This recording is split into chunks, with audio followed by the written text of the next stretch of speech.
Hasta la clase anterior entonces habíamos visto todo lo que era el metabolismo de proteínas, desde que uno ingiere a las proteínas con la dieta hasta que llegan al estómago y el intestino delgado. Las proteínas que nosotros ingerimos con la dieta, entonces, hemos dicho que pasaban por una primera etapa de digestión que ocurría en el estómago, donde había dos enzimas principales que degradaban las proteínas, esas enormes moléculas proteicas, en péptidos de tamaño molecular mayor.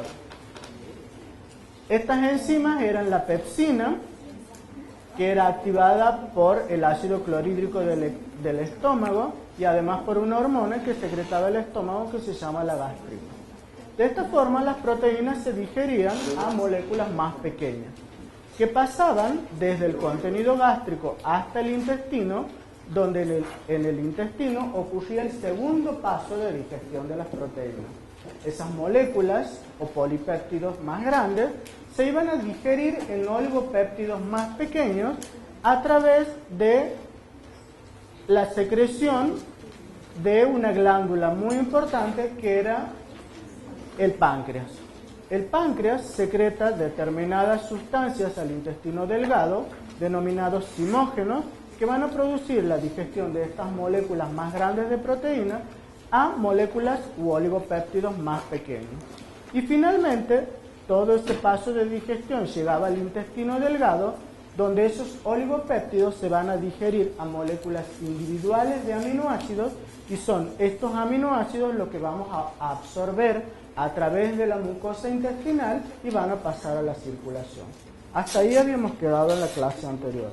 Ahora vamos a ver cuáles son los mecanismos por los cuales los aminoácidos pasan desde el intestino delgado hacia las células epiteliales del intestino y desde ahí hacia la circulación sanguínea. Entonces, el producto de la tercera etapa de digestión de las proteínas eran aminoácidos libres, dipéptidos, o sea, moléculas formadas por dos aminoácidos, y tripéptidos.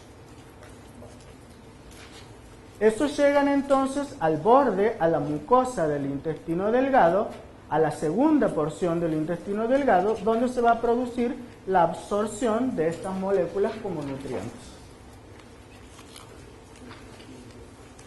Los aminoácidos, ustedes saben cómo es la estructura de una célula, de un enterocito. Todas las células tienen una membrana lipídica formada por una bicapa lipídica y proteína. No todas las moléculas pueden atravesar esa bicapa lipídica hacia el interior celular para ser metabolizadas. Por lo tanto, todas las células tienen sistemas de transporte. Y estas células intestinales tienen sistemas de transporte que permiten meter las moléculas de aminoácidos que estaban en la luz del intestino hacia el interior celular para metabolizarse. Y existen dos tipos principales de mecanismos de transporte que usan estas células para incorporar los aminoácidos. No solo lo usan las células intestinales, sino que también es común a las células renales, a las células hepáticas, es decir, a todas las células del cuerpo que necesitan incorporar aminoácidos para sintetizar sus propias proteínas. Y el primer mecanismo de transporte que utilizan se llama transporte activo o transporte mediado activo. Este transporte se utiliza principalmente para estos grupos de aminoácidos. Por ejemplo, aminoácidos neutros pequeños como la alanina y la serina, para los neutros y aromáticos grandes, para los básicos, para los aminoácidos y para los aminoácidos ácidos, como el glutamato. Y el segundo mecanismo de transporte que tienen las células para incorporar los aminoácidos se denomina difusión facilitada. ¿Cuál es la diferencia entre un mecanismo de transporte y otro? Eso lo van a estudiar bien en el cuatrimestre que viene cuando vean biología y vean todos los mecanismos de transporte que tienen las células. Pero la principal diferencia es que este sistema de transporte requiere energía y utiliza la energía de una molécula de alta energía como el ATP. En cambio, el transporte denominado difusión facilitada no requiere de energía, pero sí de la presencia de determinadas proteínas que están en la bicapa lipídica y que ayudan o facilitan la entrada de los aminoácidos al interior celular. Por eso se llama difusión facilitada. Vamos a ver entonces el primer mecanismo de transporte intestinal de aminoácidos.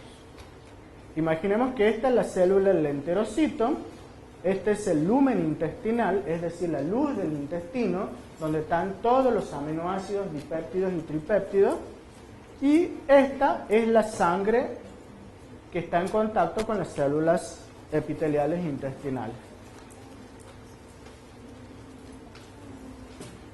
El transporte activo que utilizan las células intestinales es un transporte activo que depende de sodio. ¿Y por qué? Porque utiliza para introducir los aminoácidos una proteína que junto con los aminoácidos también incorpora iones sodio. Y a su vez hemos dicho que este transporte se denomina activo porque utiliza la energía de moléculas de alta energía como el ATP para producir ese mecanismo de transporte. Esto es un transporte que se denomina acoplado. Porque esta molécula, esto es una proteína que incorpora simultáneamente aminoácidos y iones sodio. Después los iones sodio que son incorporados a la célula en exceso deben ser sacados hacia la sangre por otra proteína que gasta energía. Entonces este gradiente que se genera de iones sodio en la célula es lo que impulsa el transporte de aminoácidos hacia el interior. ¿Está claro? Entonces este es transporte activo dependiente de sodio que utiliza energía. Y es el principal mecanismo de transporte para aminoácidos como por ejemplo la alanina. Después tenemos los sistemas de transporte o difusión facilitada. En este caso, los aminoácidos difunden a través de la membrana celular facilitado por la presencia de proteínas. Estas proteínas, para que ustedes se las imaginen, forman una especie de canales o puentes o túneles a través de los cuales los aminoácidos pueden fácilmente pasar a la bicapa lipídica. Y finalmente tenemos la difusión pasiva. La difusión pasiva es el mecanismo más simple de transporte y es el mecanismo por el cual la propia molécula de aminoácido trata de introducirse sola ella misma, tratando de atravesar la bicapa lipídica. Si ustedes se imaginan la estructura que tiene tridimensionalmente una molécula de aminoácido, eso es prácticamente imposible. Por lo tanto, la difusión pasiva de aminoácidos a través de los enterocitos es prácticamente nula y menor al 5%. Entonces, el mecanismo principal que utilizan los aminoácidos para entrar en la célula es el transporte activo, que está esquematizado aquí y que requiere energía. Y en menor medida utilizan la difusión facilitada por proteínas de membrana.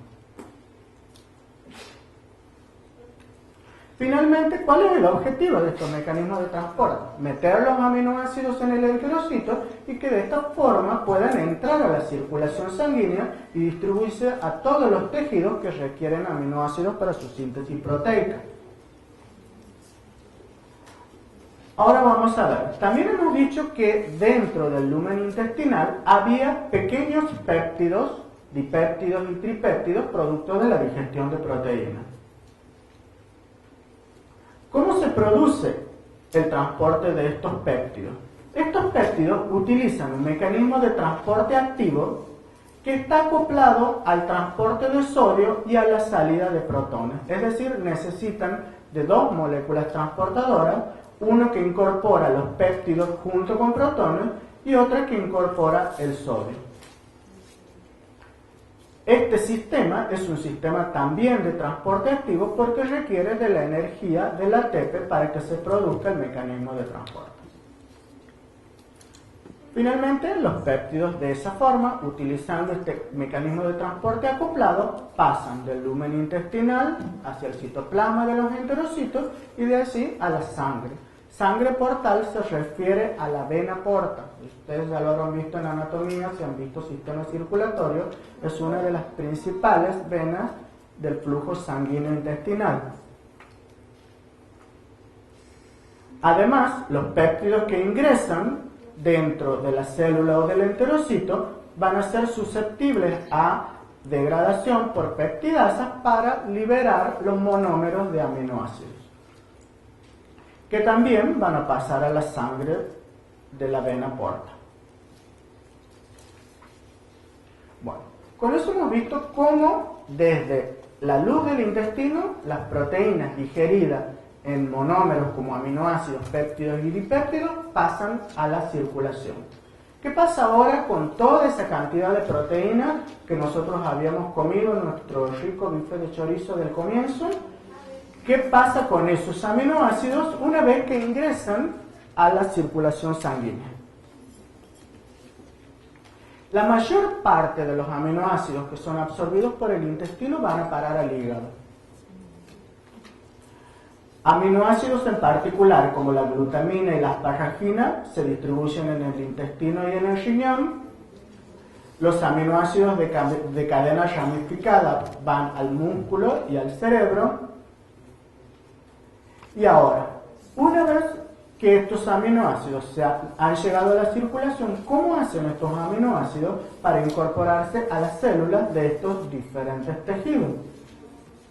También tenemos mecanismos de transporte, como la difusión facilitada, que hemos dicho que son transportadores que se encuentran en todas las células y que son específicos para grupos de aminoácidos.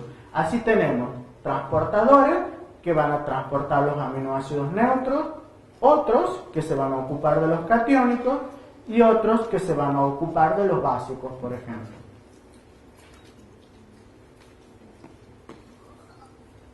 Bueno, esto es un resumen, entonces, para que no se pierdan de cómo empezamos al comienzo. Al comienzo empezamos entonces con la absorción de los aminoácidos a través del intestino hacia la sangre que circula.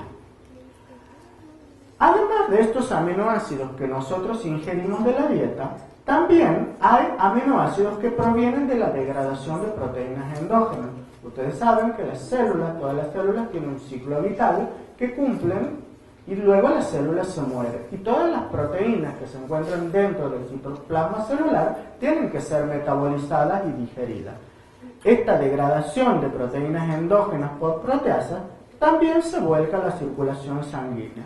Y además, en el hígado hay una síntesis de novo. El hígado por sí mismo tiene células que son capaces de sintetizar aminoácidos desde otros compuestos. Todos estos fuentes de aminoácidos van a formar lo que vamos a llamar el fondo metabólico común de aminoácidos. Este fondo común metabólico de aminoácidos va a estar disponible para todas las actividades que requieran las células y los tejidos. Para la síntesis de proteínas, para la síntesis de compuestos nitrogenados no proteicos. Acuérdense que hay otros compuestos nitrogenados que no forman parte de las proteínas, como vamos a ver más adelante, los nucleótidos. Y además, estos aminoácidos pueden ser susceptibles de degradación y producir energía. Bueno, ahora sí vamos a pasar a ver cuál es el destino de los aminoácidos dentro de la célula. Hemos dicho que pueden utilizarse para la síntesis de nuevas proteínas o de nuevos compuestos no proteicos. Pueden utilizarse como fuentes de energía. Los aminoácidos pueden entrar a la vía de la gluconeogénesis y transformarse en glucosa principalmente para obtener energía. Pero para que esto ocurra, los aminoácidos deben degradarse, es decir, se debe romper la molécula original. Este proceso de degradación es lo que vamos a empezar a ver y a estudiar ahora, y es lo que vamos a llamar metabolismo de los aminoácidos. Este proceso de degradación lo podemos dividir en dos partes. Por una parte, el aminoácido, para romper la molécula y degradarse, debe perder ese grupo amino. Esa es la primera etapa, la pérdida del grupo amino. Y la segunda etapa es la degradación de toda la cadena carbonada restante de la molécula, ¿sí? Entonces, si ustedes entienden esto, entienden todo el metabolismo de aminoácidos. Son solo dos etapas que se resumen en quitarle el grupo amino a la molécula y metabolizar el resto de las unidades de carbono que la componen. Ese proceso de metabolismo es un proceso catabólico, es decir, a partir de una molécula más grande vamos a ir teniendo moléculas más pequeñas. Por lo tanto, el catabolismo de los aminoácidos comienza a partir de las proteínas intracelulares y las dietarias que se degradan, se descomponen y forman lo que llamábamos el pool de aminoácidos. El paso siguiente entonces es eliminar el grupo amino de los aminoácidos que se va a transformar en amoníaco o iones amonio y el metabolismo del esqueleto carbonado restante. ¿Qué le va a pasar al grupo amino de los aminoácidos una vez que se transforme en amonio? Ese grupo amonio o amoníaco es extremadamente tóxico para el organismo, por lo tanto debe eliminarse rápidamente. Por lo tanto, las células y la evolución han diseñado una vía que elimina y biosintetiza rápidamente este amonio en otros productos que son fácilmente eliminables, por ejemplo, por el riñón a través de la orina. Entonces, el fin último de los grupos amino de los aminoácidos es transformarse en una molécula intermediaria que se llama carbamilfosfato y que después va a entrar en un ciclo consecutivo de reacciones muy importante que se llama ciclo de la urea. ¿Por qué? Porque a partir de esta molécula de amoníaco vamos a sintetizar una molécula de un compuesto denominado urea que va a poder excretarse a nivel renal con la orina. Y de esa forma vamos a eliminar los grupos amino de las moléculas de aminoácidos. Ahora bien, ya la molécula de aminoácido ha perdido su grupo amino, pero le ha quedado el esqueleto carbonado. Este esqueleto carbonado va a transformarse principalmente en alfa-cetoácidos. Un alfa-cetoácido no es otra cosa que un aminoácido similar sin su grupo amino, pero donde tenía el grupo amino ahora tiene un grupo ceto. Es decir, este es el carbono alfa, ha reemplazado su grupo amino por un grupo ceto. Ustedes saben, ya hemos estudiado los hidratos de carbono, los alfa-cetoácidos pueden entrar al ciclo de Krebs y después de todas las sucesivas reacciones del ciclo van a ser metabolizados, por ejemplo a oxalacetato, se van a metabolizar a dióxido de carbono, agua y moléculas de alta energía y también pueden utilizarse para la síntesis de glucosa por la vía de la gluconeogénesis. Entonces, el metabolismo o catabolismo de aminoácidos nos da, por un lado, una molécula que debemos excretarla en forma rápida e inmediata, que es el amoníaco, transformándola en urea, y por otra parte, utilizar todo este esqueleto carbonado para obtener otras moléculas u obtener energía. Además, estos dos ciclos que parecen independientes están interconectados entre sí a través de dos moléculas que son el aspartato y el arginino succinato, que son moléculas intermediarias que pueden pasar de un ciclo a otro dependiendo de las necesidades metabólicas de la célula.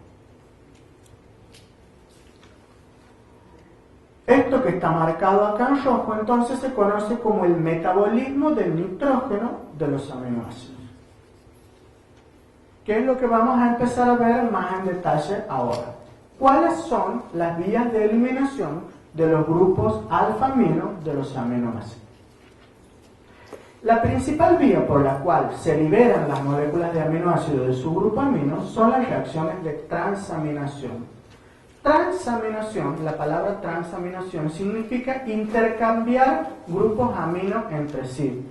Son reacciones. Las reacciones de transaminación son reacciones donde un aminoácido le va a pasar su grupo amino a otra molécula que va a ser un alfa-cetoácido que se va a transformar en un aminoácido. Y el aminoácido original va a quedar como un alfa-cetoácido. Y la segunda reacción por la que se pueden eliminar el grupo amino de los aminoácidos se conoce como reacciones de desaminación, que desde el punto de vista de la reacción química que ocurra van a ser oxidativa o no oxidativa. Entonces, el camino para eliminar los grupos amino es dos: o se producen reacciones de transaminación o se producen reacciones de desaminación. Vamos a ver ahora las reacciones de transaminación. Simplemente como un ejemplo, yo de esta parte del metabolismo quiero que a ustedes les quede en claro los conceptos. ¿Qué es una reacción de transaminación? ¿Entre qué y qué se produce? Más allá de la estructura química del compuesto que yo les ponga como ejemplo para mostrarles dónde ocurre la reacción química. En este caso, el ejemplo está representado por un aminoácido, un alfa-aminoácido cualquiera. Hemos dicho que las reacciones de transaminación son reacciones donde el grupo amino va a pasar a otra molécula que es un alfa-cetoácido.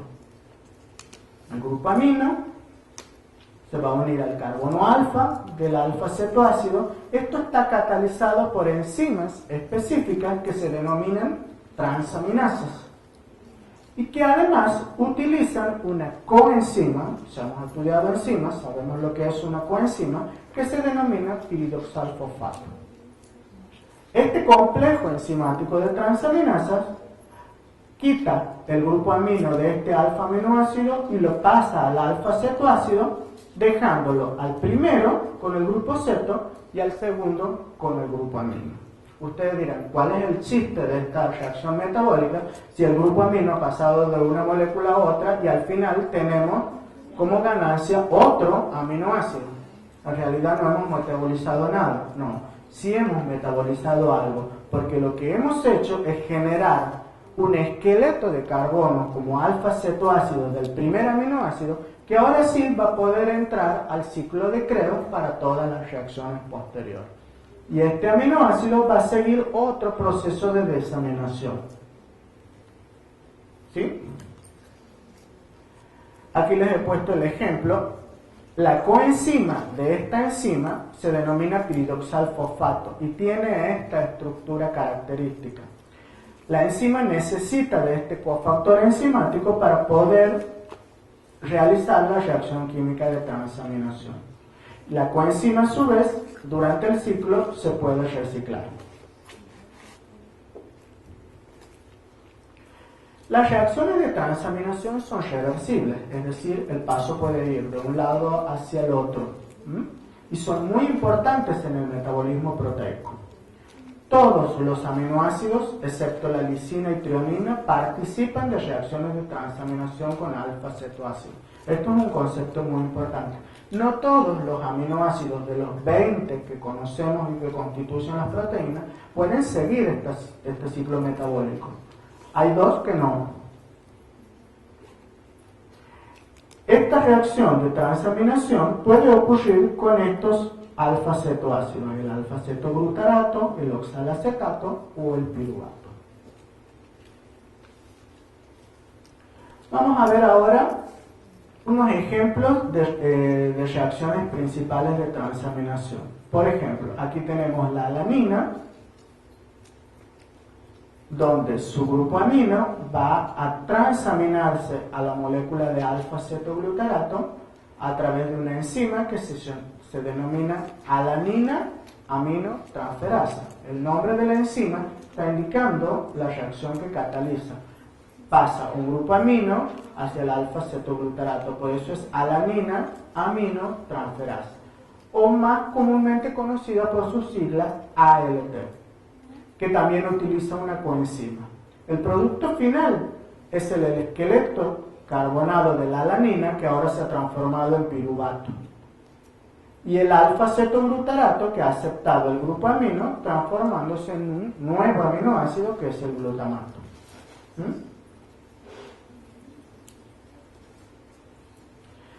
Otro nombre con el que se la conoce, este es el nombre vulgar de la enzima, es glutámico pirúvico transaminasa, o GPT. ¿Nunca la han escuchado nombrar? ¿Nunca nadie ha tenido hepatitis? Bueno, estas enzimas, las transaminasas, son enzimas que están predominantemente en el tejido hepático, principalmente las transaminasas y sobre todo la alanina aminotransferasa es una transaminasa que está en cantidad muy abundante en el citoplasma de los hepatocitos. Todas las enfermedades que producen inflamación hepática, como por ejemplo una hepatitis viral, una hepatitis tóxica, como por ejemplo el alcoholismo y demás, producen elevación de esas enzimas en sangre. Esta enzima en particular tiene una localización citoplasmática y abunda en el hígado, en el corazón y en el músculo. Otra reacción. ¿Cómo? Sí. El grupo amino de la alanina. ¿Cómo? El grupo amino de la alanina. Sí. Pasa al alfa-cetoglutarato. Sí. Y después queda, entonces después que eso queda, así como está queda la alanina, queda las alfa-cetoglutarato. Este grupo amino de la alanina pasa a este cetoácido. Queda solo el esqueleto de carbono que se transforma ahora en un cetoácido. Fíjate que ahora es el piruvato. Y este alfa-ceto se ha transformado en un aminoácido, que es el glutamato.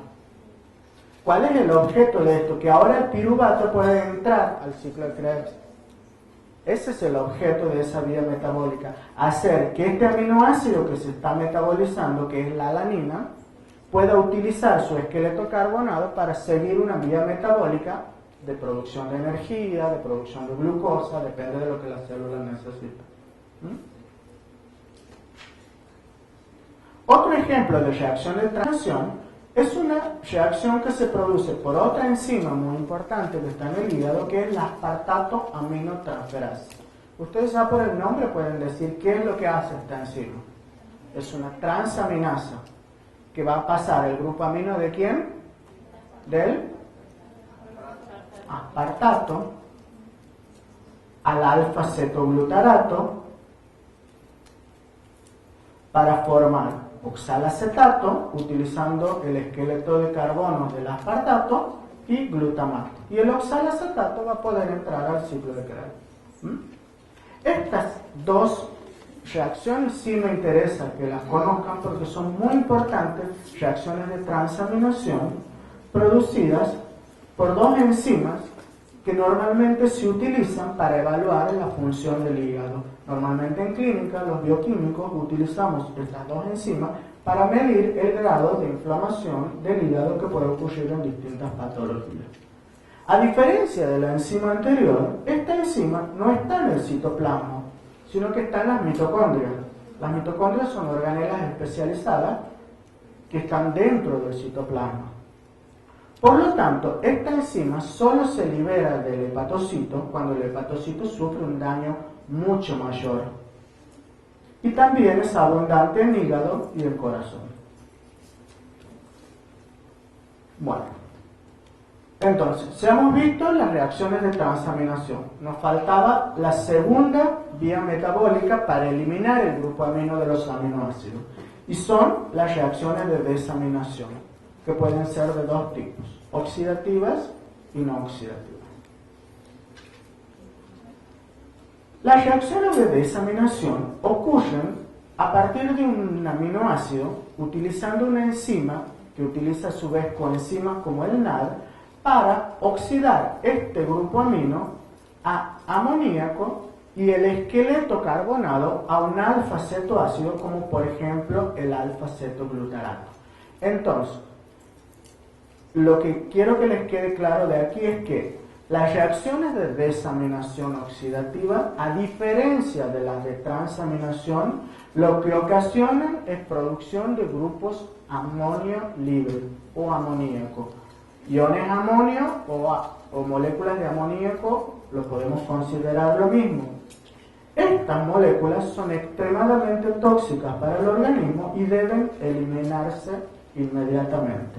Entonces, la diferencia entre estas dos vías metabólicas es que en una el grupo amino permanece dentro de una molécula y en este caso se ha oxidado a amoníaco a través de una enzima formando un alfa-cetoácido.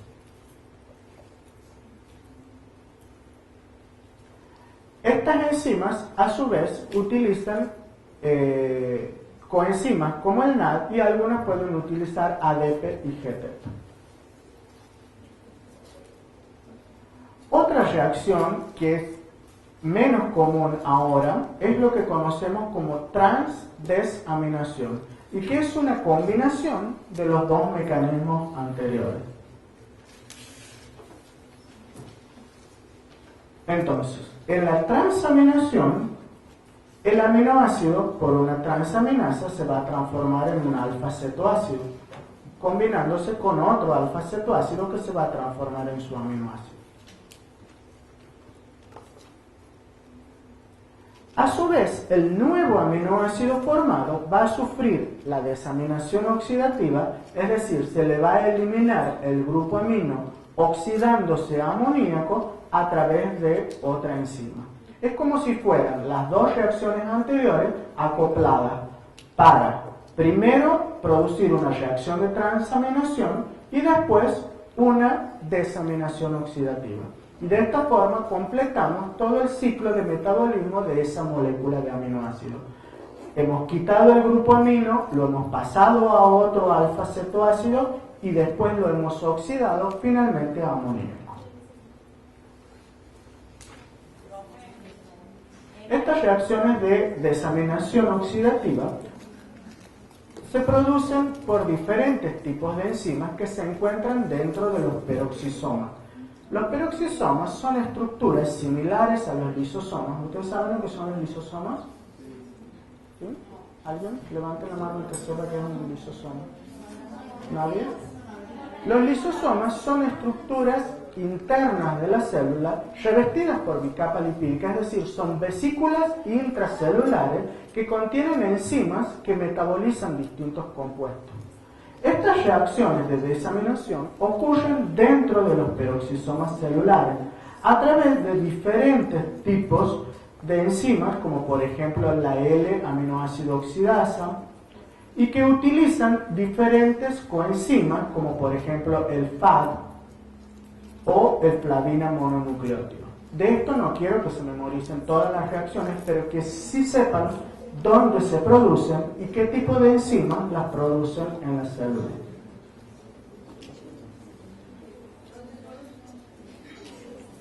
Estas reacciones de desaminación oxidativa, entonces lo que hacen, ya hemos visto, quitar el grupo amino y liberarlo como iones amonio. ¿Cómo? Estas reacciones se producen en los peroxisomas. Los peroxisomas son lisosomas especializados, vesículas intracitoplasmáticas que contienen esas enzimas. Entonces, ya hemos visto las reacciones de transaminación, hemos visto las reacciones de desaminación oxidativa y nos quedaría por último ver las reacciones de desaminación no oxidativa. En este caso, un aminoácido, por ejemplo en este caso la serina, se va a transformar en un alfa-cetoácido liberando un grupo amonio, pero no es una reacción de oxidación, porque ningún compuesto aquí ha sufrido una oxidación. Y es catalizado por una enzima, por ejemplo en este caso, la serina deshidratasa. Todas las enzimas que producen desaminaciones oxidativas son deshidratasas, porque lo que hacen es eliminar moléculas de agua para formar los alfa-cetoácidos y eliminar el ion amonio.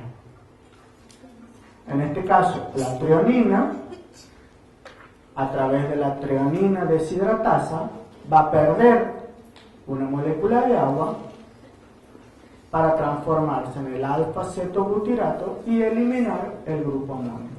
Entonces, la diferencia entre estas reacciones de desaminación con la anterior es que no hay una oxidación de la molécula. ¿Por qué? Porque al mismo tiempo que se elimina el grupo amonio, se forma un grupo Z.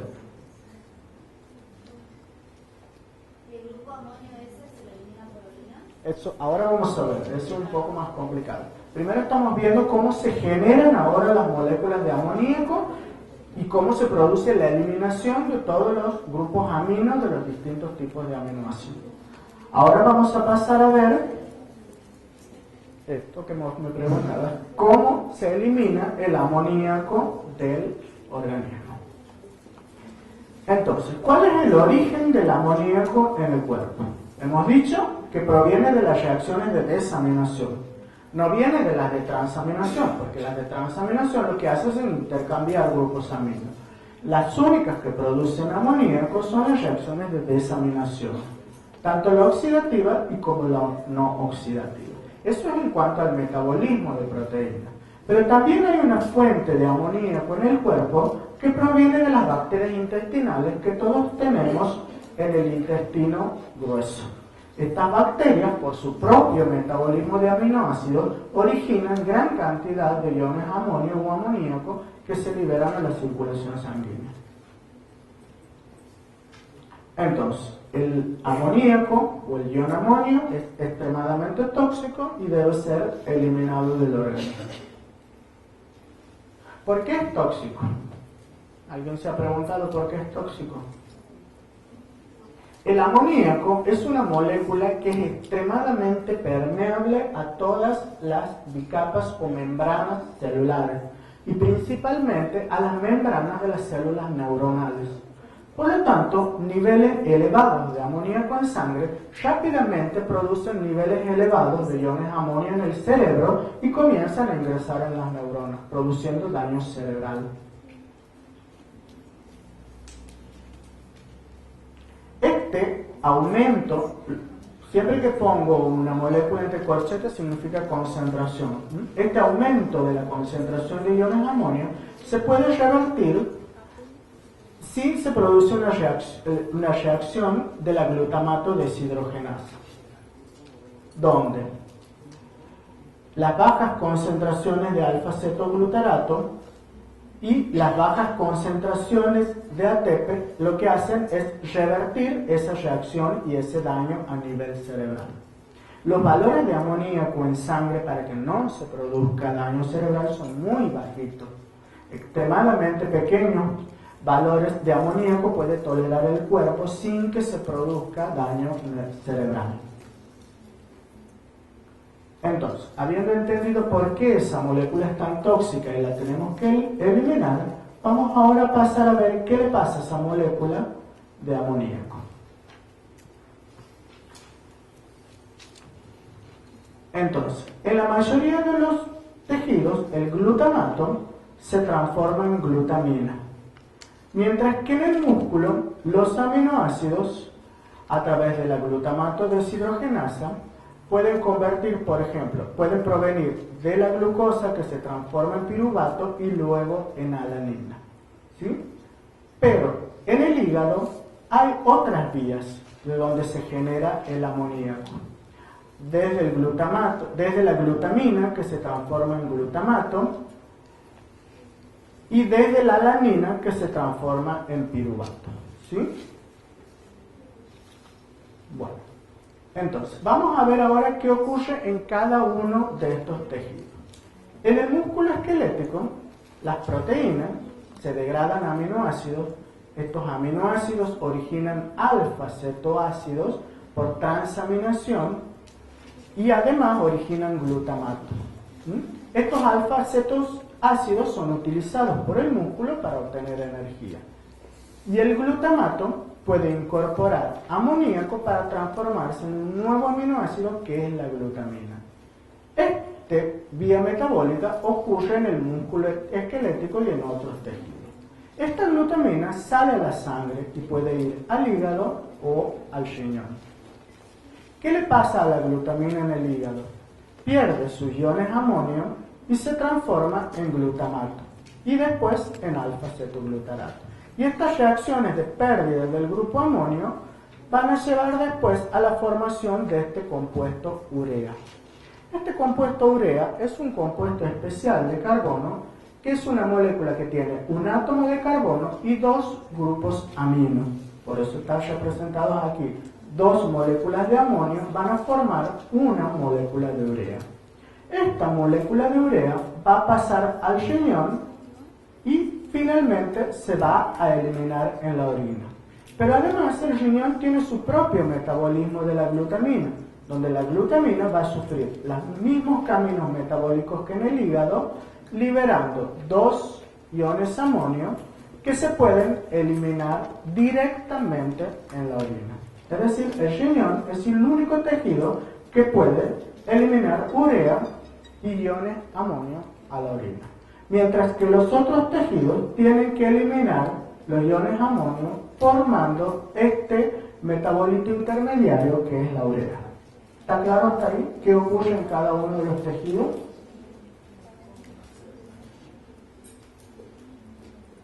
Bueno, ¿cómo se produce entonces la síntesis de la glutamina? El glutamato va a incorporar un ion amonio para transformarse en el aminoácido glutamina a través de una enzima, la glutamina sintetasa, que requiere de energía. ¿Sí? Esta es una enzima mitocondrial, por lo tanto esta reacción ocurre en las mitocondrias. Ahora, la glutamina, a través de la glutaminasa, se va a transformar en glutamato, liberándose de su ion amonio. ¿Sí? Esta enzima, que es mitocondrial, es muy activa en el hígado, en riñón y en algunos invertebrados como los peces están las branquias. Hasta ahí hemos visto cómo se forma el ion amonio. Ahora vamos a ver cómo se elimina. La eliminación del ion amonio es diferente en las distintas especies de animales. Así, hay especies de animales, como por ejemplo las acuáticas, que son amonotélicos. ¿Qué quiere decir esa palabra tan rara? Que todos los iones amonio o amoníaco que forman durante su metabolismo de aminoácidos los eliminan como tal, es decir, los eliminan como amoníaco o como iones amonio directamente. Después tenemos las otras especies de animales como aves y reptiles, se denominan uricotélicos. ¿Por qué? Porque esos iones amonio se van a transformar en otro compuesto intermediario denominado ácido úrico que se va a eliminar en la orina. Así también hay uricotélicos en los animales terrestres. Hemos dicho que los amonotélicos directamente lo eliminan al amoníaco como iones amonio o amoníaco, los uricotélicos como ácido úrico, y finalmente los uriotélicos, que son los animales terrestres. Nosotros somos animales terrestres, los seres humanos eliminamos el amoníaco a través de una molécula que se llama urea. Bueno, esto es un resumen de cómo eliminamos al final los iones amonio. No quiero que se aprendan tal cual. Esto es un resumen de lo que acabo de explicarles anteriormente. Y para mostrarles qué paso ocurre en cada cual. Esta vía metabólica se conoce como ciclo de la urea. ¿Por qué?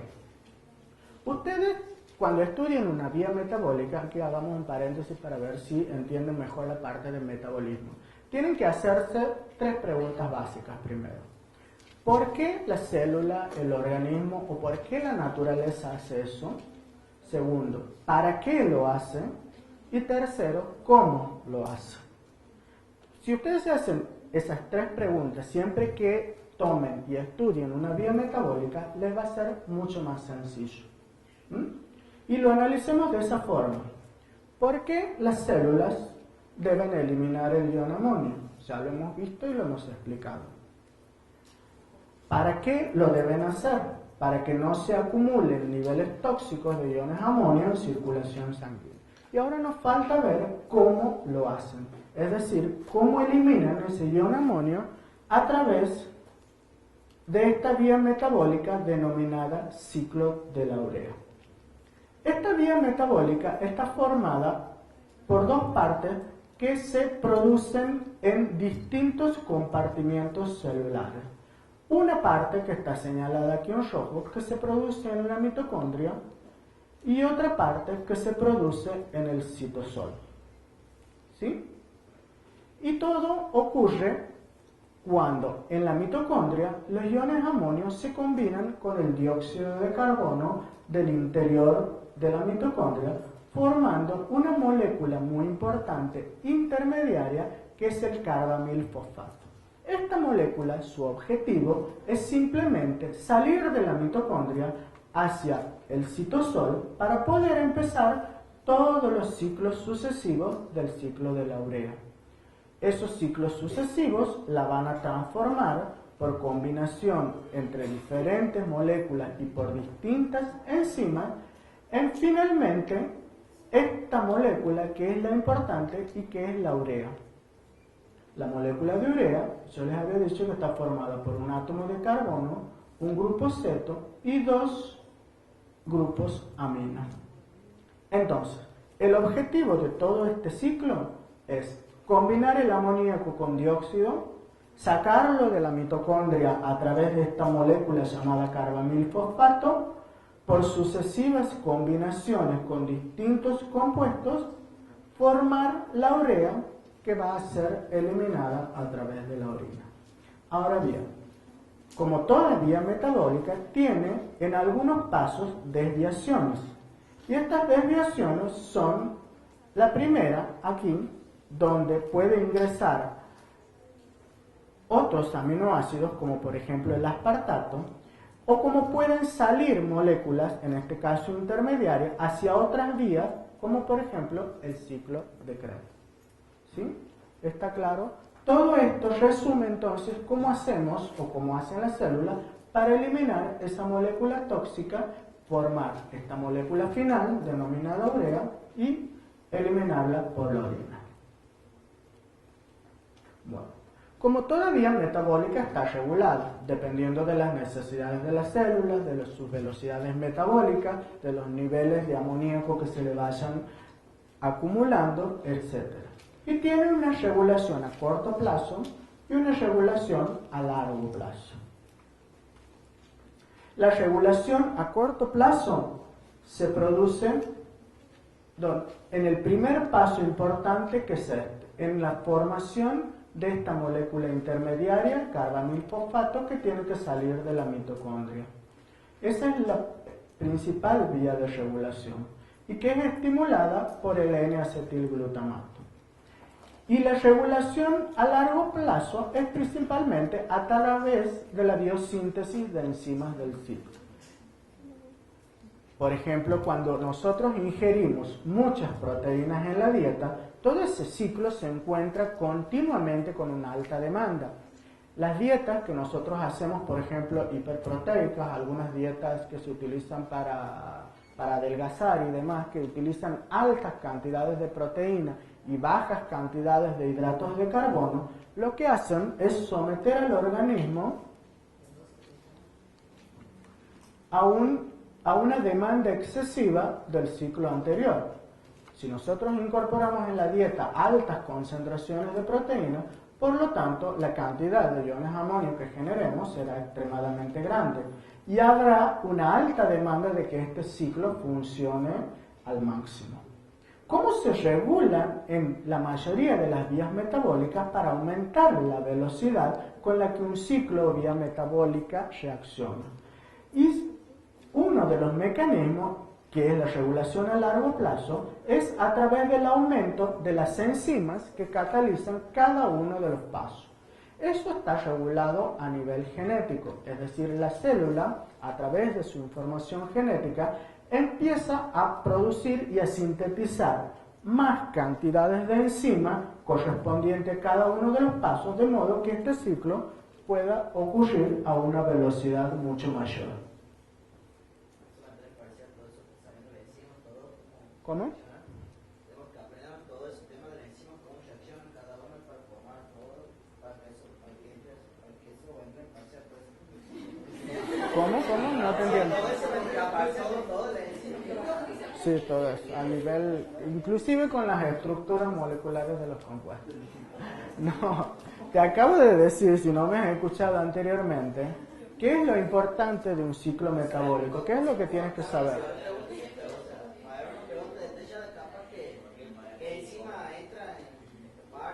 No, a mí no me interesa que vos te sepas el nombre de esta enzima. Yo ni siquiera me la acuerdo. Si la necesito saber, voy y la busco al libro. Pero si yo te pregunto a vos, ¿cómo hace la célula en el metabolismo de aminoácidos para eliminar los iones amonio? ¿Y en qué lugar de la célula ocurre la reacción? ¿No? Eso sí lo tienes que saber. Tienes que saber que hay una etapa que ocurre en la mitocondria, hay una etapa que ocurre en el citosol, que hay un intermediario muy importante porque es un nivel de regulación del metabolismo que se llama carbamilfosfato y cuya función es salir de la mitocondria portando ese grupo amino para que se desarrolle todo el ciclo de la urea. No me interesa que sepa que esta es la arginina succinasa.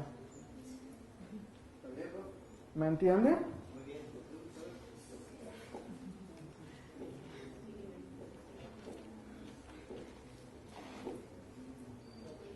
Entonces, estábamos en la regulación del ciclo de la urea a través de dos mecanismos, una regulación a corto plazo en el intermediario importante de la mitocondria, el carbamilfosfato, y el segundo a largo plazo por el aumento de la concentración de las enzimas del ciclo. Bueno, como todo en la naturaleza, nada es gratis, todo cuesta dinero y energía. Este ciclo de la urea le cuesta energía a la célula. La formación del primer intermediario importante que se forma en la mitocondria, que es el carbamilfosfato, le consume a la célula 2 ATP. Después, el ingreso del aspartato en el ciclo de la urea le cuesta 1 ATP. En total, le cuesta 4 uniones ricas en energía, o sea, 3 ATP. ¿Sí? Bueno, ahora ya hemos formado el compuesto urea, que es el que se tiene que eliminar a través de la orina. La urea tiene la propiedad y la ventaja de que es una molécula pequeña y además que no tiene carga. Por lo tanto, al no tener carga y ser pequeña, puede difundir por todos los compartimientos celulares. Es soluble, es atóxica y además tiene el 50% del peso de la molécula en nitrógeno. Por lo tanto, toda la cantidad que formemos de urea va a tener un alto contenido de nitrógeno, que es el que queremos eliminar de los grupos amonio. Y además permite eliminar 2 productos de desecho del metabolismo, el dióxido y el amonio. ¿Por qué 2 productos? Eso sí, ¿ves? Eso va a tu pregunta. ¿Por qué en esta vía metabólica se eliminan 2 productos de desecho? ¿De dónde viene el otro? ¿De dónde viene el otro producto? Uno es el amoníaco y el otro el dióxido de carbono. ¿De dónde viene el dióxido de carbono? ¿Dónde se forma dióxido de carbono? ¿En el ciclo de?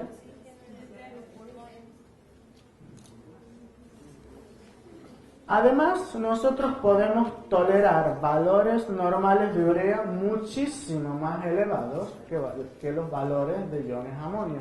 Por lo tanto, podemos tener cantidades enormes de urea en la sangre circulante, a diferencia de los iones amonio, sin que eso llegue a ser una toxicidad inmediata.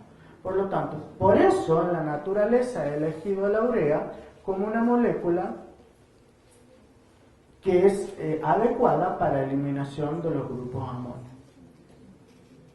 Bueno, además, ese ciclo de la urea no es un ciclo aislado, sino que está interconectado con otras vías metabólicas, como por ejemplo el ciclo de Krebs,